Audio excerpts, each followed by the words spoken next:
ప్రధాని మోదీ నేడు సికింద్రాబాద్ సంగారెడ్డి జిల్లాలో జరిగే కార్యక్రమాలలో పాల్గొననున్నారు. రాత్రే ప్రధాని హైదరాబాద్ చేరుకొని రాజ్భవన్లో బస చేశారు.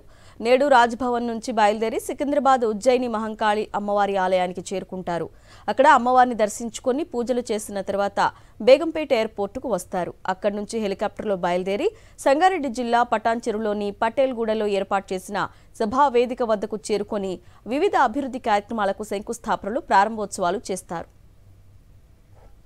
సంగారెడ్డి జిల్లాలో 1409 కోట్ల రూపాయలతో నిర్మించిన NH-161 నాందేడ్ అఖోలా నేషనల్ హైవేని ప్రధాని మంత్రి నరేంద్ర మోదీ జాతికి అంకితం చేయనున్నారు. సంగారెడ్డి క్రాస్ రోడ్ నుంచి మదీనాగూడ వరకు 1298 కోట్లతో NH-65ని 6 లైన్లుగా విస్తరించే పనులను ప్రధాని శంకుస్థాపన చేయనున్నారు. అలాగే మెదక్ జిల్లాలో 399 కోట్ల రూపాయలతో చేపడుతున్న NH-765D మెదక్ ఎల్లారెడ్డి హైవే విస్తరణను 500 కోట్ల రూపాయలతో ఎల్లారెడ్డి రుద్రూర్ విస్తరణ పనులకు ఆయన శంకుస్థాపన చేయనున్నారు. తర్వాత అక్కడే ఏర్పాటు చేసిన బహిరంగ సభ వేదికపై ప్రసంగిస్తారు. ప్రధానమంత్రి నరేంద్ర మోదీ సంగారెడ్డి పర్యటన నేపథ్యంలో నగరంలో ట్రాఫిక్ ఆంక్షలు విధించారు పోలీసులు. పటాన్చెరులో బీజేపీ విజయ సంకల్ప బహిరంగ సభ నేపథ్యంలో ఉదయం ట్రాఫిక్ ఆంక్షలు అమల్లో ఉండనున్నాయి. ఉదయం 9:50 నుంచి 10:15 మధ్య రాజ్భవన్ నుంచి బేగంపేట ఎయిర్పోర్టు మార్గంలో ఆంక్షలు ఉంటాయన్నారు పోలీసులు.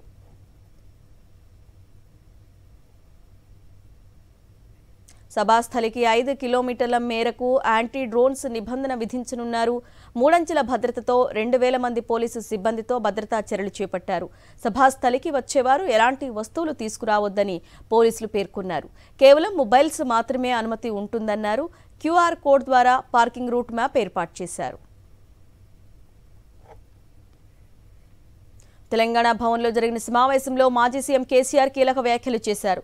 రాబోయే రోజులు తమవే అన్నారు. వచ్చే రోజుల్లో వాళ్లలో వాళ్లే కొట్టుకుంటారని, ప్రభుత్వానికి ప్రతిపక్షం రుచి చూపిస్తామన్నారు. పార్టీని వీడి వెళ్లే నేతలతో తమకు ఏం నష్టం లేదన్న కేసీఆర్, ఎన్టీఆర్కే రాజకీయాల్లో ఒడిదుడుకులు తప్పలేదని మనమెంత అన్నారు. ఒడిదుడుకులు వస్తే తట్టుకోవాలన్నారు. ప్రజలకు తమ విలువ తెలుస్తుందన్న కేసీఆర్, ప్రభుత్వానికి పాలనపై అవగాహన రావటం లేదన్నారు. ప్రభుత్వంపై వ్యతిరేకత అప్పుడే మొదలైందని సమావేశంలో అన్నారు. పార్లమెంటు ఎన్నికల్లో పోటీ చేయబోయే పార్టీ అభ్యర్థులను బీఆర్ఎస్ అధినేత కె చంద్రశేఖరరావు ప్రకటించారు. కరీంనగర్ ఎంపీ అభ్యర్థిగా బి వినోద్ కుమార్, పెద్దపల్లి కొప్పుల ఈశ్వర్, ఖమ్మం లోక్సభ అభ్యర్థిగా నామా నాగేశ్వరరావు, హైదరాబాద్ మహబూబాబాద్ అభ్యర్థిగా మాలోతు కవిత పేర్లను ఖరారు చేస్తూ కేసీఆర్ ప్రకటించారు. ఎంపీ అభ్యర్థులకు కేసీఆర్ శుభాకాంక్షలు తెలిపారు. మేడిగడ్డ బ్యారేజ్ వ్యవహారంపై హైకోర్టులో విచారణ జరిగింది. బ్యారేజ్ కుంగడంపై ప్రభుత్వం జ్యుడిషియల్ విచారణ కోరింది. సుప్రీం లేదా హైకోర్టు జడ్జితో విచారణ జరిపించాలని ప్రభుత్వం కోరింది.